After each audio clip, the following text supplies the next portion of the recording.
Hello class. Good afternoon everyone. Class, जैसे कि previous classes में मैंने आप लोगों की यूनिट सेकंड स्टार्ट की थी, जिसमें मैंने आप लोगों को एपिडेमियोलॉजी के बारे में बताया था। एपिडेमियोलॉजी क्या होती है, इसकी स्टडी कब की जाती है, किस तरीके की ये स्टडी है और इसका यूज़ कहाँ कहाँ किया जाता है, क्या क्या इसके यूजेस हैं, क्या क्या इसके ऑब्जेक्टिव्स हैं और क्या क्या इसके स्कोप्स हैं, कहाँ कहाँ इसका स्कोप है, किस तरीके से हम इसका यूज़ कर सकते हैं, वो सारी चीज़ें हमने लास्ट क्लास में जानी थी। आज की क्लास में हम आपकी यूनिट सेकंड का सेकंड टॉपिक पढ़ेंगे, जो कि है एपिडेमियोलॉजिकल ट्रायड्स। कि आपकी जो एपिडेमियोलॉजिकल ट्रायड्स क्या होते हैं, ठीक है, और इसको हम कैसे यूज करते हैं, इन सब के बारे में हम आज की क्लास में जानेंगे। तो बेसिकली जो हमारे एपिडेमियोलॉजिकल ट्रायड्स जो होते हैं, वो एक तरीके का एक हेल्थ मॉडल होता है, एक ऐसा हेल्थ, एक पब्लिक हेल्थ मॉडल होता है जिसमें हम क्या करते हैं, डिजीजेस को डिटेक्ट करने के लिए हम यूज करते हैं, जिसमें हमारे तीन तरीके के एजेंट्स दिए हुए हैं, कोई तीन तरीके के फैक्टर्स दिए हुए हैं, जो कि क्या करते हैं, तीनों एक साथ मिलकर के काम करते हैं और हमारी डिजीजेस को डिटेक्ट करने में हमारी मदद करते हैं। तो चलिए अपने टॉपिक को स्टार्ट करते हुए बात करते हैं आपके लॉजिकल ट्रायड्स के बारे में, कि एपिडेमियोलॉजिकल ट्रायड्स होते क्या हैं। तो the epidemiological triads is one of the most fundamental concept. ये हमारा एक मोस्ट इंपॉर्टेंट, एक फंडामेंटल कॉन्सेप्ट है इन द कम्युनिटी, हमारे कम्युनिटी के लिए, कम्युनिटी मेडिसिन में, ठीक है, जिसका यूज जो है एंड एपिडेमियोलॉजी और हमारे एपिडेमियोलॉजी में, मतलब कम्युनिटी मेडिसिन में और हमारे एपिडेमियोलॉजी में, ये जो हमारे एपिडेमियोलॉजिकल ट्रायड्स जो होते हैं, इनका एक इम्पॉर्टेंट रोल है, एक इम्पॉर्टेंट कॉन्सेप्ट बताया गया है।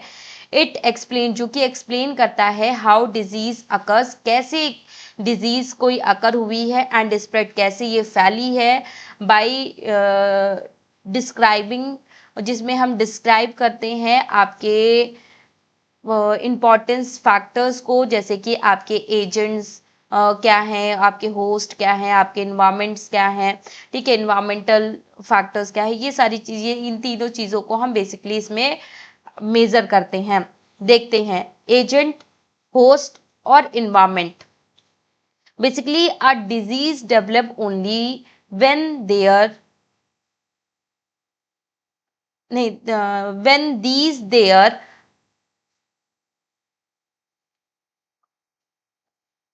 components interact in a favorable। Basically जब भी कोई डिजीज डेवलप होती है, तो वहां पे आपके तीन कंपोनेंट्स हमारे इंटरैक्ट करते हैं, एक दूसरे से इंटरैक्ट करते हैं इन आ फेवरेबल मैनर्स में, ठीक है। तो फेवरेबल मैनर्स में ये आपके तीन तरीके के आपके क्या होते हैं, कंपोनेंट्स होते हैं, जो एक दूसरे के साथ इंटरैक्ट करते हैं। इफ एनीवन, अगर इफ एनीवन, कोई भी एक, दीज कंपोनेंट, इन कंपोनेंट में से कोई भी एक कंपोनेंट आर रिमूव्ड हो जाता है, तो क्या होता है, द डिजीज में बी डेवलप और कंट्रोल्ड, जिसमें हमारे क्या होती है, डिजीज को प्रिवेंट किया जा सकता है और कंट्रोल भी किया जा सकता है, ठीक है। तो इस तरीके से हमारे ये जो एपिडेमियोलॉजिकल ट्रायड्स जो होते हैं, वो इस तरीके से आपके हमें हमें मदद करते हैं। द एपिडेमियोलॉजिकल ट्रायड्स इज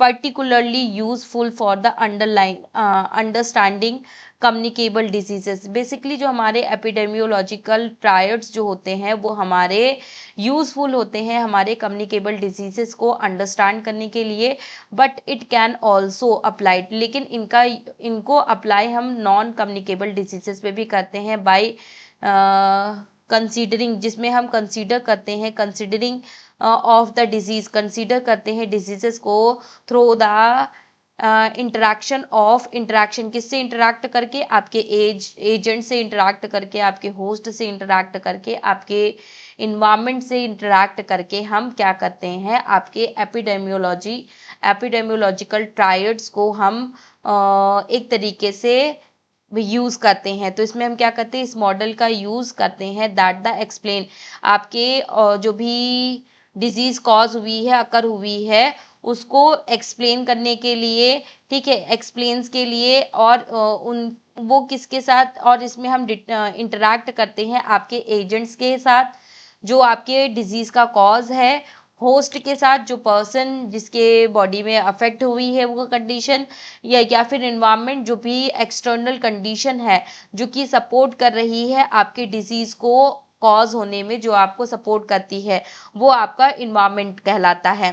ठीक है, तो ये 3 हमारे जो है कंपोनेंट्स होते हैं जिनसे हम जिनको हम डिटेक्ट करते हैं, जिनको हम देखते हैं, जिसकी वजह से हमारी बॉडी में कई सारी अनहेल्दी कंडीशंस कॉज होती है। तो वो सारी चीजें आपकी रहती हैं।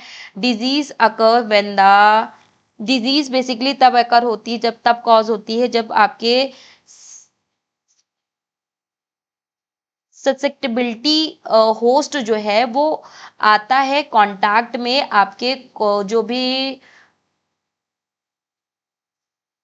पॉजिटिव एजेंट्स जो होते हैं उनके कांटेक्ट में जब आता है, फेवरेबल इन्वायरमेंट में, उसके फेवरेबल इन्वायरमेंट में जब आता है कांटेक्ट में, तब जा करके आपकी कोई डिजीज कॉज होती है।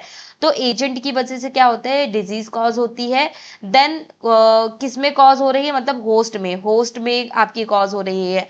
एक तरीके से देखा जाए तो एपिडेमियोलॉजिकल जो ट्रायड्स जो होते हैं उसका डायग्राम आपका कुछ इस तरीके से दिखाई देता है। पहले तो आपका कोई एजेंट आएगा, एजेंट आकर के आपकी होस्ट सेल में जाएगा, होस्ट सेल में जा करके वो आपकी डिजीज को कॉज करेगा, ठीक है, जिसकी वजह से जो है आपकी डिजीज कॉज होगी। और उस डिजीज जब जब भी वो डिजीज कॉज होगी तो वो जिस इन्वायरमेंट में रह रहा है तो वो इन्वायरमेंट क्या करेगा, उसको एक तरीके से और भी ज्यादा क्रिटिकल कंडीशन कर सकता है। तो वो सारी चीजें आपको दिखाई देती है ओवरऑल। तो बेसिकली जो एजेंट है, एजेंट क्या है, an agent is any factor. Agent जो है हमारे कुछ ऐसे फैक्टर्स होते हैं हु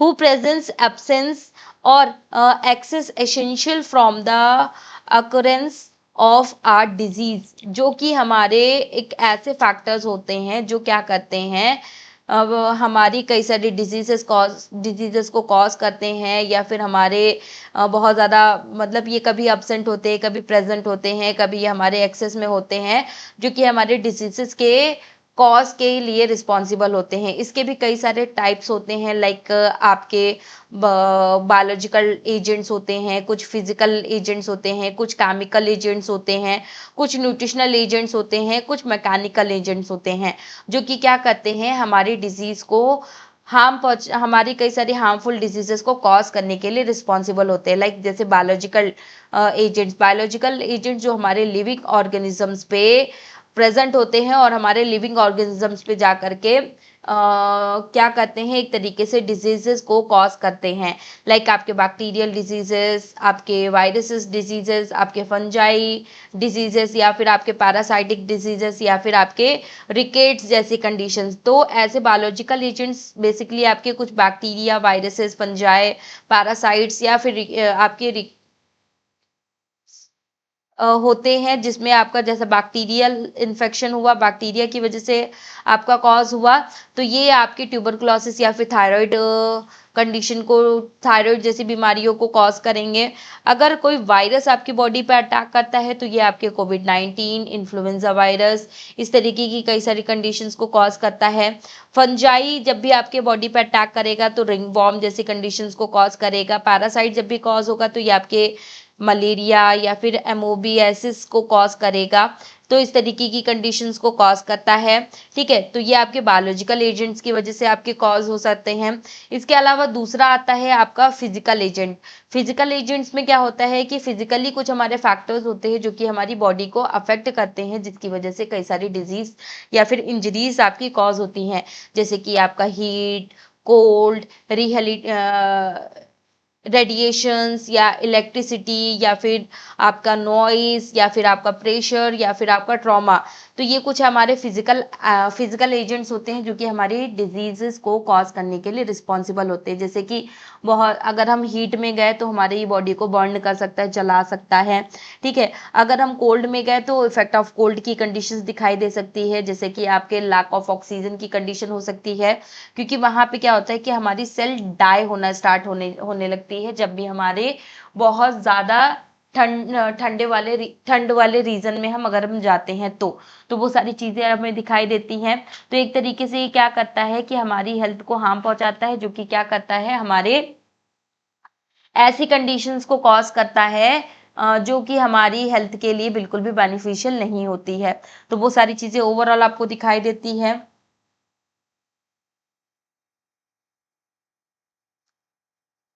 इसके अलावा रेडिएशन, हाँ, इसके अलावा रेडिएशन होता है। रेडिएशन की वजह से भी कई सारी डिजीजेस कॉज होती हैं। कई सारी इलेक्ट्रिसिटी की वजह से कभी कभी समटाइम्स बहुत सारी कंडीशंस कॉज होती हैं, लाइक इलेक्ट्रिसिटी करंट की वजह से क्या होता है कि हमारी वो बॉडी हम हमारे क्या होता है कि हमारे एक तरीके से कार्डियक अरेस्ट जैसी कंडीशंस भी कॉज हो सकती हैं, या शॉक की से कंडीशंस दिखाई दे सकती हैं, या फिर अदर कॉम्प्लिकेशंस भी आपको दिखाई दे सकते हैं। इसके अलावा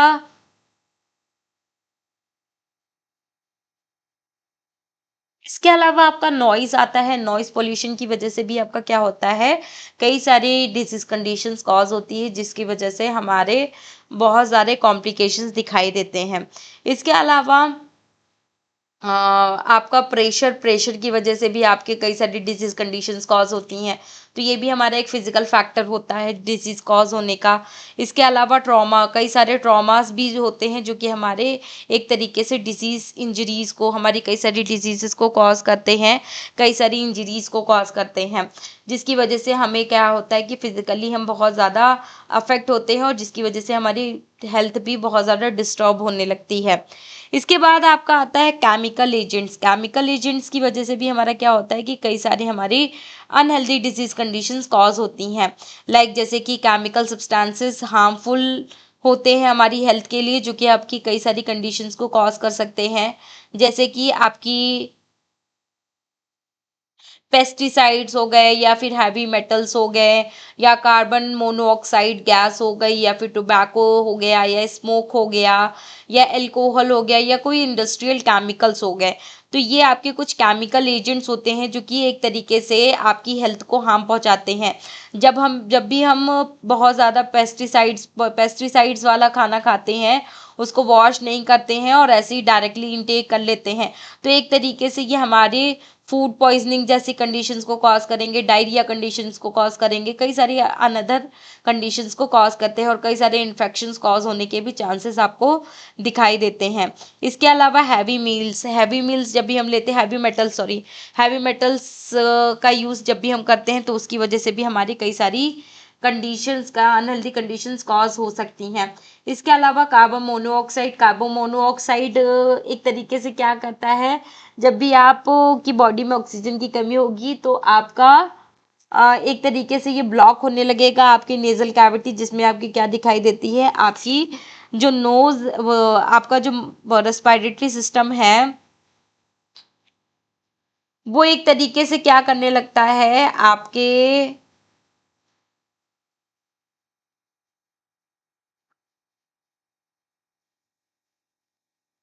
इसके अलावा आपका टोबैको है, स्मोकिंग है।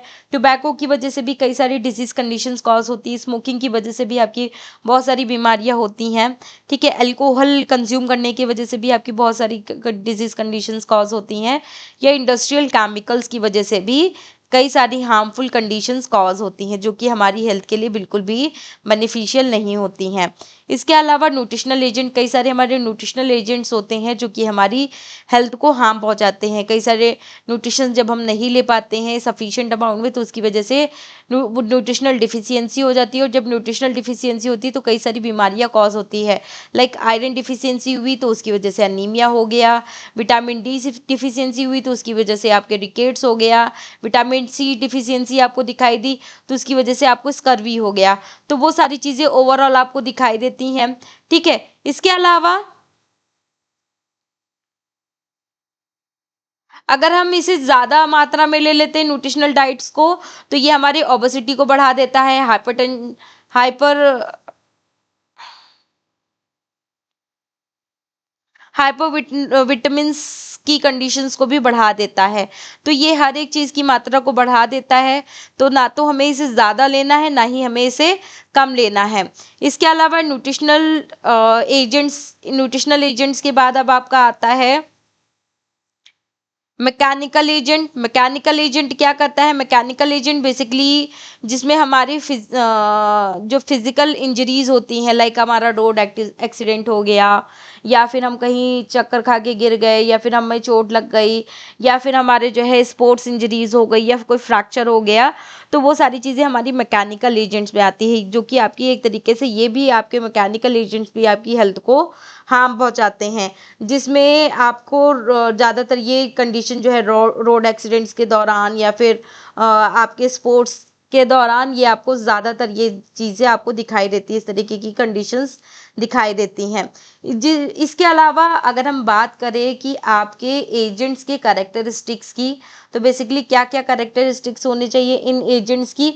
तो a disease causing agent has certain problems.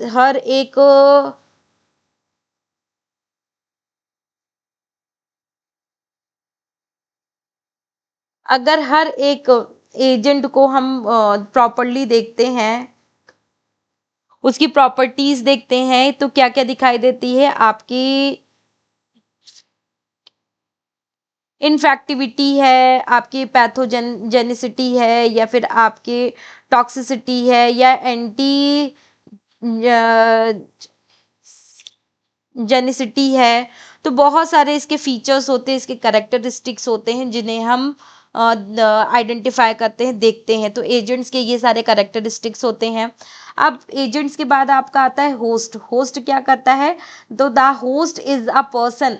Host जो है बेसिकली एक पर्सन होता है, एक लिविंग, और जहाँ पे एक लिविंग ऑर्गेनिजम्स पे जा करके कोई इन्फेक्शन जब कॉज होता है, अफेक्ट करता है हमारी बॉडी को, जिसकी वजह से कोई डिजीज कंडीशन कॉज हो रही है, तो वो हमारा होस्ट कहलाता है।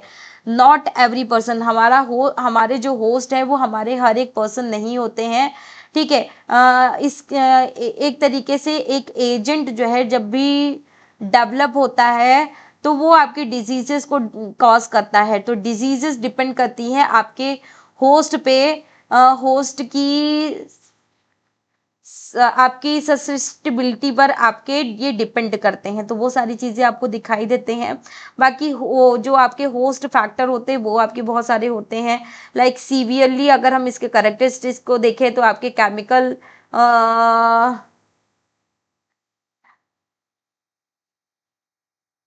सॉरी सीवियरली अगर हम देखें, तो सीवियरली आपके कई सारे करेक्टरिस्टिक्स आपको डिटरमाइन करने की ज़रूरत होती है, जैसे कि एज, जेंडर, और आपका जेनेटिक्स, आपका सेक्स, ठीक है, आपकी इम्यूनिटी, आपका नेचर, आपकी लाइफ स्टाइल, इन सारी चीज़ों को वहाँ पे डिटेक्ट किया जाता है।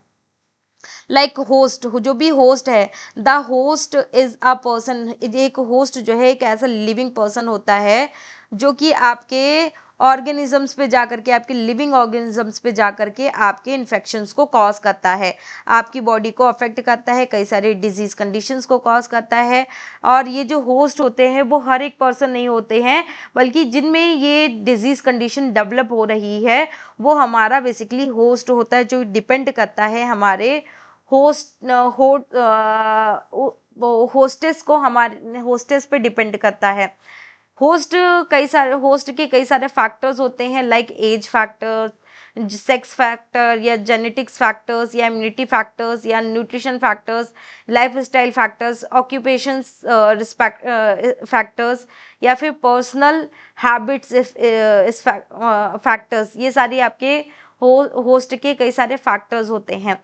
जैसे कि हम एज की बात करें, तो एज जैसे कि बच्चों में चाइल्ड आर मोर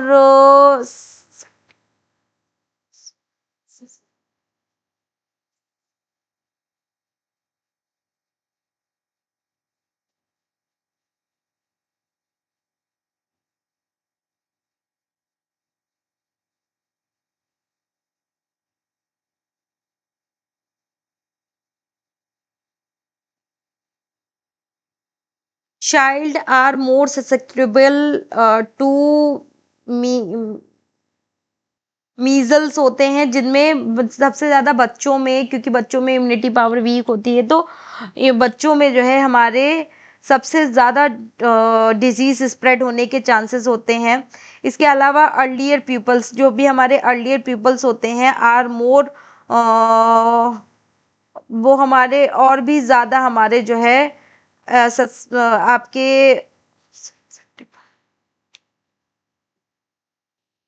इसके अलावा जो हमारे ओल्ड पीपल्स होते हैं उसमें भी कई सारे एज के अकॉर्डिंग कई सारे डिजीज कंडीशन कॉज होने के चांसेस होते हैं, जैसे कि ऑस्टियोपोरोसिस जैसी कंडीशंस आपकी कॉज होती रहती हैं।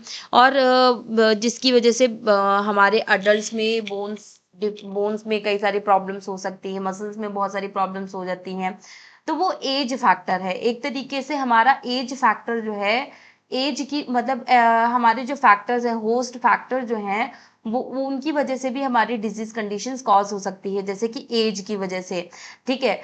इसके अलावा जेंडर की वजह से सम डिजीजेस, कुछ डिजीजेस ऐसी होती हैं जो मोर कॉमन जो है आपके मेल्स में ही पाई जाती हैं, और other more than common in female, और सेकेंडली आपकी फीमेल्स में पाई जाती हैं, जैसे कि आपके ब्रेस्ट कैंसर है, वो ज्यादातर फीमेल्स में पाई जाती हैं, वो मेल्स में नहीं पाई जाती है। इसके अलावा आपके पोस्ट्रेंट कैंसर, जो आपका पोस्ट्रेंट कैंसर जो है आपके ज्यादातर मेल्स में पाया जाता है। तो कुछ ऐसी भी डिजीजेस होती हैं जो हमारे जेंडर के अकॉर्डिंग भी कॉज होती हैं, मेल और फीमेल के अकॉर्डिंग। ठीक है, फीमेल्स में कुछ ऐसी डिजीजेस होती हैं जो आपकी मेल्स में कॉज नहीं होती है, और मेल्स में कुछ ऐसी कंडीशंस होती हैं जो आपकी फीमेल्स में कॉज नहीं होती हैं। ठीक है, जिसका एग्जाम्पल मैंने आप लोगों को बता दिया। इसके अलावा कई सारे जेनेटिक फैक्टर्स होते हैं जो हमें जीन्स के द्वारा हमारे बॉडी में कॉज होते हैं, और आकर के हमारी बॉडी में कई सारी डिजीज कंडीशंस को कॉज करते हैं। ठीक है, जैसे कि आपके हीमोफीलिया है, या फिर आपकी सेल, या आपका टेलिसीमिया है, टेलिसीमिया हो गया, आपके हीमोफीलिया हो गए। तो इस तरीके की कंडीशंस, इस तरीके की डिजीजेस जो है हमारे जीन्स के द्वारा ज्यादातर फैलती है, जिसकी वजह से हमें कई सारे इश्यूज कॉज होते हैं। इसके अलावा हमारा इम्यूनिटी फैक्टर भी है एक तरीके से। जब हमारी इम्यूनिटी सिस्टम वीक होगी तो वो क्या करेगी, हमारे इम्यूनिटी सिस्टम वीक होने की वजह से भी हमारी हेल्थ को ये हार्म पहुंचाएंगे, जिसकी वजह से हमारी हेल्थ डिस्टर्ब हो सकती है। लो इम्यूनिटी इंक्रीज, हमारी इम्यूनिटी जो है वो लो हो जाती है। ठीक है, और हमारी इंक्रीज नहीं हो पाती है, कई सारी डिजीजेस जो है हमारे यहाँ पे कॉज होती हैं। तो वो सारी चीजें आपको दिखाई देती है। इसके अलावा न्यूट्रिशंस भी एक तरीके से क्या होते हैं, ये न्यूट्रिशन भी हमारे अफेक्ट करते हैं। अगर कोई अच्छे न्यूट्रिशन ले रहा है तो वो हेल्दी है, अगर वो कोई पर्सन है जो बहुत खराब न्यूट्रिशन ले रहा है तो वो कहीं ना कहीं बहुत ज्यादा अनहेल्दी है। तो गुड न्यूट्रिशंस आपकी इम्यूनिटी सिस्टम को स्ट्रेंथ प्रोवाइड करते हैं, जिससे आपकी इम्यूनिटी सिस्टम कई सारी डिजीज कंडीशन से लड़ने में सक्षम हो पाती है। इसके अलावा ये हमारे न्यूट्रिशन अगर हम अच्छे से लेते हैं तो ये हमारे माल न्यूट्रिशन जैसे कंडीशंस को भी कॉज नहीं करती हैं, कभी भी कुपोषण के शिकार हम नहीं होते हैं, और जो हमारे इन्फेक्शन डिजीज कंडीशन होने का जो रिस्क है वो भी हमारा कम हो जाता है। तो वो सारी चीजें भी आपको ओवरऑल दिखाई देती है।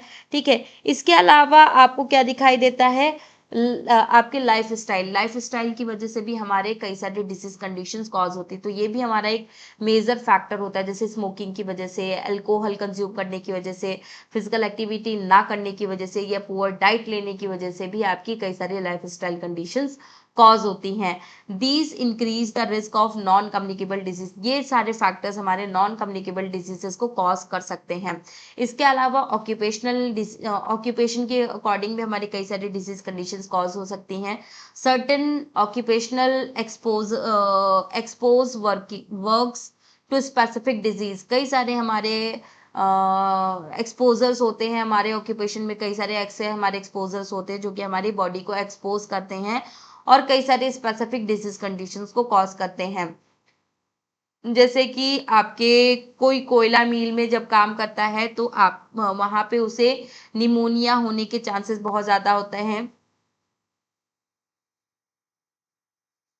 इसके अलावा अगर किसी के बॉडी में कोई जो है एज अ फैक्ट्री वर्कर है, कोई फैक्ट्रीज में काम करता है, तो उसमें जो है आपके ऑक्यूपेशनल इंजरीज होने के चांसेस बहुत ज़्यादा होते हैं। ठीक है, तो वो सारी चीज़ें भी आपकी रहती हैं। ठीक है, तो ये भी एक तरीके से हमारी हेल्थ को हार्म पहुंचाते हैं। इसके अलावा पर्सनल हैबिट्स की वजह से भी हमारी कई सारी डिजीज कंडीशन कॉज होती है, जैसे हैंड हाइजीन का ख्याल ना रखने से, या प्रॉपर स्लीपिंग को फॉलो ना करने की वजह से, पूरी नींद कंप्लीट ना करने की वजह से, फिजिकल एक्टिविटी परफॉर्म ना करने की वजह से, स्ट्रेस मैनेजमेंट ना करने की वजह से भी आपकी कई सारी डिजीज कंडीशन कॉज हो सकती हैं, जो कि आपकी हेल्दी हैबिट्स के लिए आपको इन सभी रिस्क को रिड्यूस करना है। प्रॉपर हैंड हैंड हाइजीन का ख्याल रखना है, स्लीपिंग का ख्याल रखना है, आपकी फिजिकल एक्टिविटीज का ख्याल रखना है, स्ट्रेस मैनेजमेंट करना है। तो इन सारी चीजों को आपको ध्यान में रखना है। देन आपका थर्ड पॉइंट आता है एजेंट और होस्ट के बाद इन्वायरमेंट। अब इन्वायरमेंट क्या होता है उसके बारे में बात करते हैं। तो इन्वायरमेंट बेसिकली जो है आपके इंक्लूड्स करता है ऑल एक्सटर्नल फैक्टर्स, सभी एक्सटर्नल फैक्टर्स को हमारे इन्वायरमेंट जो है कंटेन करता है। फैक्टर्स दैट इन्फ्लुएंस, ऐसे फैक्टर जो इन्फ्लुएंट करते हैं हमारे इंटरैक्शन कॉज करते हैं between the agents and host. Agents और होस्ट के बीच में जो इंटरैक्शन कॉज करता है वो हमारे इन्वायरमेंट कहलाते हैं। इन्वायरमेंट के भी कई सारे टाइप्स होते हैं, लाइक फिजिकल इन्वायरमेंट होता है, आपका बायोलॉजिकल इन्वायरमेंट होता है, सोशल इन्वायरमेंट होता है। ठीक है, तो आपके तीन तरीके के बेसिकली इन्वायरमेंट होते हैं। ठीक है, पहला फिजिकल इन्वायरमेंट में जैसे आपका क्लाइमेट, आपका टेम्परेचर, रेनफॉल, ठीक है, humidity, air quality, water quality, housing और आपका सैनिटेशंस, ये सारी चीजें आपकी आती हैं। ठीक है, जो कि एक तरीके से अगर हम पुअर डाइट ले रहे हैं, या फिर हम प्योर वाटर नहीं ले रहे हैं, या फिर अब हमने सैनिटेशंस का ख्याल नहीं रख रहे हैं, या बहुत ज़्यादा हाइयर टेम्परेचर पे काम कर रहे हैं, या फिर बहुत ज़्यादा लोअर टेम्परेचर पे काम कर रहे हैं, तो ये भी हमारी कई सारी डिजीज कंडीशंस को कॉज करने के लिए रिस्पॉन्सिबल होते हैं। इसके अलावा कई सारे बायोलॉजिकल इन्वायरमेंट्स होते हैं, कई सारे बायोलॉजिकल इन्वायरमेंट्स होते हैं जो कि क्या करते हैं, हमारे बायोलॉजिकली हमारे कई सारे तरीकों से हमें हार्म पहुंचाते हैं। जैसे कि जो हमारे लिविंग ऑर्गेनिजम्स के अराउंड जो हमारे प्रेजेंट होते हैं, लाइक कोई मॉस्किटो है, या फिर कोई आपका डोमि डोमेस्टिक एनिमल है, या फिर कोई प्लांट है, या कोई बैक्टीरिया है, या कोई वायरस है, जो कि क्या करता है हमारे लिविंग ऑर्गेनिजम्स के आसपास प्रेजेंट होता है, और हमारी लिविंग ऑर्गेनिजम्स के साथ अटैच होकर के हमें हार्म पहुंचाने का काम करता है। इसके अलावा सोशल इन्वायरमेंट आता है। सोशल इन्वायरमेंट में क्या होता है, social environment and economical environment consider करते हैं। इकोनॉमिकल कंडीशंस जो है अफेक्ट करती हैं हमारी हेल्थ को। जैसे कि अगर हमें एजुकेशन नहीं होगा प्रॉपर, हमें हेल्थ के बारे में एजुकेशन हमें पता नहीं होगा, न्यूट्रिशंस कौन से न्यूट्रिशंस लेने हैं, किस तरीके के न्यूट्रिशन अच्छे हैं, किस तरीके के न्यूट्रिशंस खराब है, अगर हमें इनके बारे में हमें पता ही नहीं होगा, तो हम अपनी हेल्थ को मेंटेन ही नहीं कर सकते हैं। ठीक है, इसके अलावा आपकी पुअरिटी, जो आपकी गरीबी है, गरीबी की वजह से भी आपकी कई सारे हेल्थ इश्यूज क्रिएट होते हैं, क्योंकि हमारा जब सोशल एंड इकोनॉमिकल कंडीशन जब मेंटेन नहीं होती, तो ये हमारी हेल्थ को हार्म पहुंचाने लगती है, और हमारी हेल्थ को बहुत ज़्यादा डिटेक्ट करके कई सारी डिजीजेस को कॉज करने लगती हैं। इसके अलावा आपके कई सारे कल्चर होते हैं। इसके अलावा ऑक्यूपेशन, आपके ऑक्यूपेशन की वजह से भी आपका होता है। कई सारे फैमिली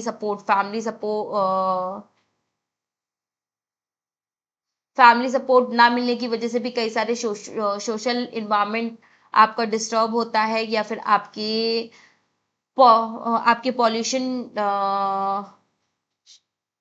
पॉपुलेशंस की वजह से भी आपके ये कई सारे सोशल इन्वायरमेंट जो है आपके अफेक्ट करता है, तो वो सारी चीजें आपको दिखाई देती हैं। बाकी इन तीनों के बीच में क्या एक मेल है, इनके बारे में भी एक बार देख लेते हैं क्या डिफरेंस है बीचों में, इन तीनों के बीच में। कैसे ये तीनों एक दूसरे के साथ इंटरैक्ट करते हैं, इनके बारे में भी हम जान लेते हैं। तो disease develop only when all three components interact, जब हमारे ये तीनों कंपोनेंट इंटरैक्ट करते हैं, एजेंट, होस्ट और इन्वायरमेंट, ये तीनों इंटरैक्ट करते हैं, तभी हमारी एक डिजीज डेवलप होती है। फॉर एग्जांपल जैसे मलेरिया है, तो मलेरिया में जब आपका प्लाज्मोडियम पैरासाइट जो है, जब हम एजेंट, जो कि हमारा एक एजेंट है, जो कि हमारी मादा एनाफिलीज मॉस्किटो, जो हमारी फीमेल एनाफिलीज मॉस्किटो जो होती है, वो हमारे ट्रांसमिट करती है ह्यूमंस में। ठीक है, तो एजेंट कौन हुआ? हमारा प्लाज्मोडियम पैरासाइट।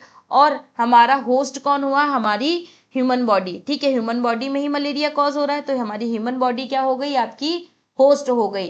ठीक है, जिसमें हमारी डिजीज कंडीशन कॉज हो रही। इन्वायरमेंट हमारा क्या हो गया? इन्वायरमेंट हमारा जहाँ पे हमारा मॉस्किटो जो है अपने एक्शन को प्रोड्यूस कर रहा है, तो वो हमारा इन्वायरमेंट हो गया।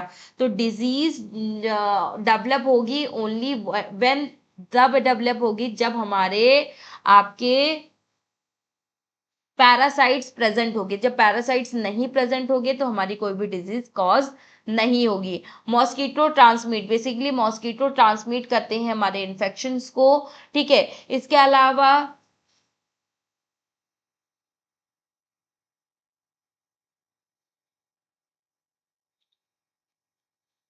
या फिर हमारा कोई ऐसा पर्सन है जो जो ऑलरेडी इन्फेक्टेड है, अगर वो बाइट करता है तो उसकी वजह से भी हमारे डिजीज कंडीशंस कॉज होने के चांसेस रहते हैं। तो वो सारी चीजें आपको दिखाई देती है। सेकंड एग्जांपल एक और दिया हुआ है डायबिटीज मेलाइटिस का। बेसिकली एजेंट कौन होता है? जो हमारे रिस्क फैक्टर होते हैं, लाइक आपकी ओबेसिटी हो गया, आपकी कैलोरिक डाइट हो गई, या फिर आपके फिजिकल इनएक्टिविटीज हो गई। तो ये आपके एक तरीके से डायबिटीज मेलाइटिस को कॉज करते हैं। जो कि होस्ट इसमें कौन होगा? हमारी फैमिली हिस्ट्री हो सकती है, या हमारा एज हो सकता है, या हमारी ओबेसिटी हो सकती है, या फिर हमारे जेनेटिक्स हो सकते हैं, मतलब हमारे जीन्स भी हो सकते हैं। ठीक है, तो ये सारी चीजें क्या है? आपके होस्ट हैं, जिसमें आपकी डायबिटीज मेलाइटिस जैसी कंडीशन आपकी कॉज हो रही है। इनका इन्वायरमेंट क्या होगा? तो जब भी आपके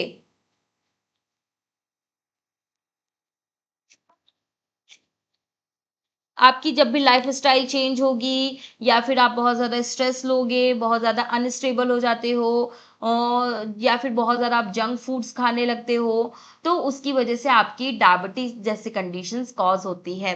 तो ये एक तरीके से क्या है कि आपका एपिडेमियोलॉजी आपकी है। ठीक है, और इसमें कुछ हमने फैक्टर्स के बारे में बात किए, कुछ हमारे टाइप्स के बारे में बात किए, आपके एपिडेमियोलॉजिकल ट्रायड्स के बारे में, कि हमारे एपिडेमियोलॉजिकल ट्रायड्स क्या होते हैं। ये हमारा बेसिकली एक तरीके का हमारा कॉन्सेप्ट होता है, फंडामेंटल कॉन्सेप्ट होता है, जो कि हमारी डिजीजेस को बताता है कि कैसे आपकी डिजीजेस कॉज हो रही हैं। लाइक पहले एजेंट आया, एजेंट हमारे होस्ट सेल के पास आया, होस्ट सेल ने क्या किया? उस डिजीज के अकॉर्डिंग हमारा एक इन्वायरमेंट में जो है जाकर के वहाँ पे डेवलप हुई, और डेवलप होकर के हमारी डिजीजेस को कॉज कर रही हैं। तो इस तरीके से ये आपका कॉज होता है। तो यही हमारा आज का टॉपिक था, जिसके बारे में हमने बात की। नेक्स्ट क्लास में मिलते हैं आपके। इस टॉपिक को आगे हम कंटिन्यू करेंगे, जिसमें हम देखेंगे आपके क्या क्या, कहाँ इसकी इम्पोर्टेंस क्या है, एपिडेमियोलॉजिकल जो ट्रायड्स हैं इनकी इम्पोर्टेंस क्या है, हाउ टू ब्रेक एपिडेमियोलॉजिकल जो ट्रायड्स हैं इन्हें हम कैसे ब्रेक कर सकते हैं। ठीक है, इनके बारे में हम नेक्स्ट क्लास में जानेंगे। फिलहाल आज की क्लास हम यहीं तक रखते हैं। Okay class, thank you so much everyone.